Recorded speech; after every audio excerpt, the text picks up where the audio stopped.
સરકારના મંત્રી બળવંતસિંહ રાજપૂતે અંબાજીમાં ડેટા સેન્ટરનું પણ ઉદ્ઘાટન કર્યું, જેમાં મંદિરમાં આવતા ડોનેશન, પ્રસાદ, સાડી કેન્દ્ર, ધાર્મિક સાહિત્ય કેન્દ્રનું ડિજિટલાઇઝેશન કરવામાં આવ્યું છે. અદ્યતન ટેકનોલોજીનો ઉપયોગ કરીને આ ડેટા સેન્ટર શરૂ કરાયું છે. આ સેન્ટરમાં મેન્યુઅલ પાવતી સહિતના કામો હવે ઓટોમેટિક ઓનલાઈન થઈ શકશે. બળવંતસિંહે મંદિરના વિકાસ કામોની પણ ચકાસણી કરી હતી.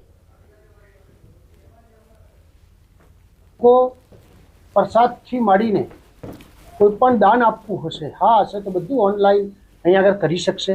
હવન પણ બુક કરાવી શકશે. અને આવનાર સમયમાં કદાચ મેં સૂચન બી કર્યું છે કલેક્ટરશ્રીને, ભાઈ આવું કંઈક થઈ શકે તો એક સરસ આરતી અત્યારે જે બહારથી દેખાય છે એ આવનાર સમયમાં આપણે બધા સવારે ઉઠીને આરતી પણ માતાજીના દર્શન થઈ શકે એવી વ્યવસ્થા થવાની છે.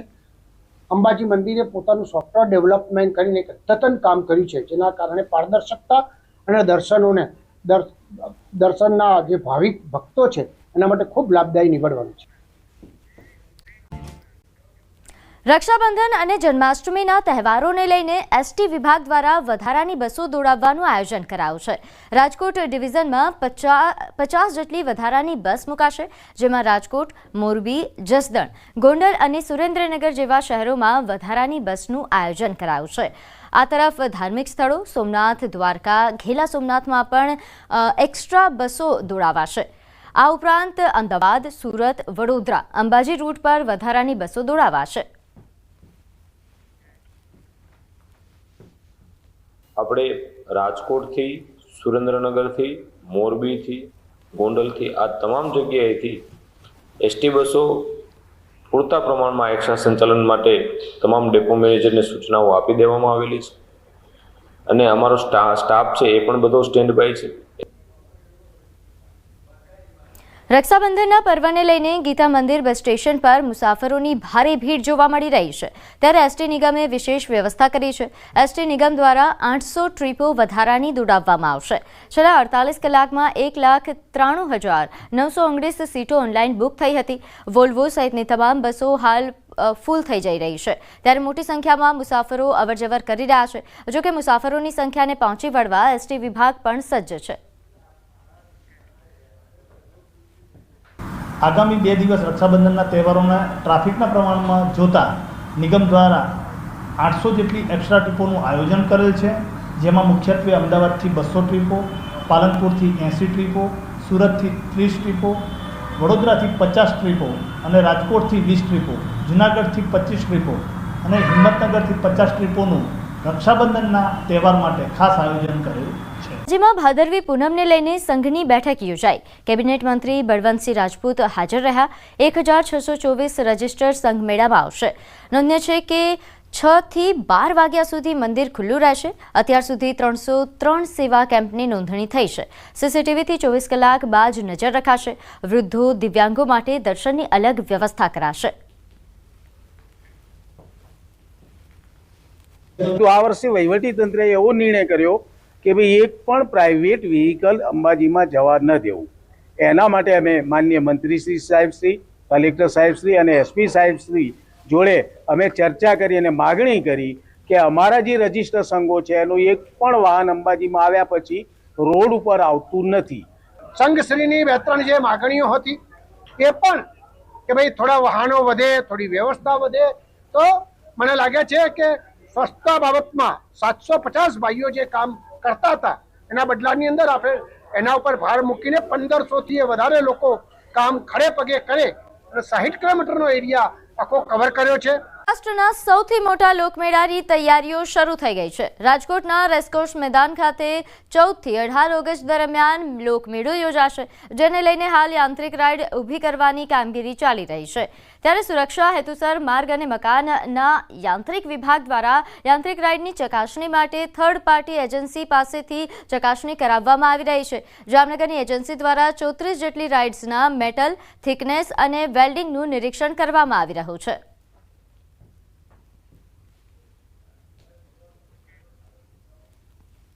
સૌરાષ્ટ્રનો સૌથી મોટો લોકમેળો આગામી 14મી ઓગસ્ટથી 18મી ઓગસ્ટ દરમિયાન રાજકોટના રેસકોર્સ મેદાન ખાતે યોજાવાનો છે ને ત્યારે આપ મારી પાછળના જે દ્રશ્યો જે જોઈ રહ્યા છો આ દ્રશ્યો છે રાજકોટના રેસકોર્સ મેદાન ખાતે કે જ્યાં યાંત્રિક રાઇડના સંચાલકો દ્વારા હવે યાંત્રિક રાઇડ ઊભી કરવાની કામગીરી છે તે હાથ ધરવામાં આવી છે. તો બીજી તરફ માર્ગ એન્ડ મકાન વિભાગના જે યાંત્રિક વિભાગ છે તેમના દ્વારા થર્ડ પાર્ટી એજન્સીને હાયર કરવામાં આવી છે ને થર્ડ પાર્ટી એજન્સીના જે માણસો છે તેમના દ્વારા રાઇડની જે થિકનેસ કેટલી છે, સાથોસાથ વેલ્ડિંગ પ્રોપર છે કે કેમ, સાથોસાથ કઈ મેટલનો ઉપયોગ કરવામાં આવ્યો છે તે સહિતની બાબતો અંગે હાલ અત્યારે ચેકિંગની કાર્યવાહી છે તે હાથ ધરવામાં આવી છે ને ચેકિંગની કાર્યવાહી દરમિયાન પરીક્ષણની અંદર યાંત્રિક રાઇડ ફિઝિબલ હશે તો જ તેને સર્ટિફિકેટ છે તે આપવામાં આવશે. આપ મારી પાછળના જે દ્રશ્યો જે જોઈ રહ્યા છો કે હાલ અત્યારે યાંત્રિક રાઇડને ઊભી કરવાની કામગીરી હાલ અત્યારે રાજકોટના રેસકોર્સ મેદાન ખાતે ચાલી રહી છે. અંકિત પોપટ, ન્યૂઝ 18 ગુજરાતી, રાજકોટ. ભારત પર લગાવેલા ટેરિફની અસરથી સોનાના ભાવમાં સતત વધારો થઈ રહ્યો છે. રાજકોટના જેમ્સ એન્ડ જ્વેલરી એસોસિએશનના પ્રમુખે હજુ પણ સોનાના ભાવ વધવાની શક્યતા વ્યક્ત કરી છે. તેમના મતે ટેરિફ વોર તેમજ અમેરિકાની ફેડ બેંક દ્વારા વ્યાજદર ઘટાડવાની શક્યતાને લઈને સોનાના ભાવ વધારો થઈ રહ્યો છે. હાલ માર્કેટમાં 24 કેરેટ 10 ગ્રામ સોનાનો ભાવ 1,04,000 ચાલી રહ્યો છે. ત્યારે તહેવારોમાં લોકોને સોનું ખરીદવું મોંઘું પડી શકે છે.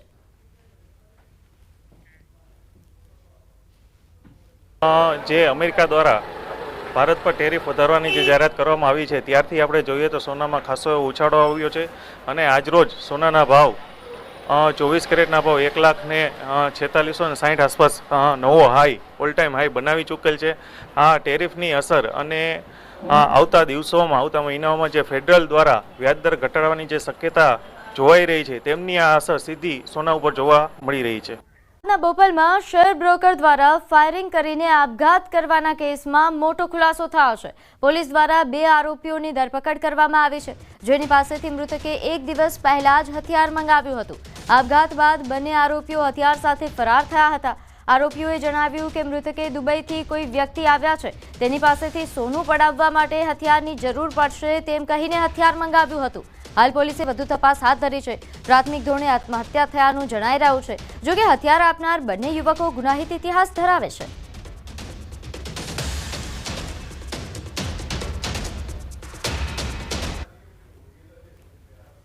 સાઈડનું કહેવાનું છે કે જે કલ્પેશે 1-2 દિવસ પહેલા કીધું હતું કે મને 1 દિવસ માટે એક વેપન જોઈએ ઓર એક દુબઈથી કોઈ પાર્ટી આવવાની છે ઓર એનાથી પૈસા પડાવવાના છે, તો ખાલી 1 જ દિવસમાં હું તમને હથિયાર લઈને તમે પરત આપી દઈશું.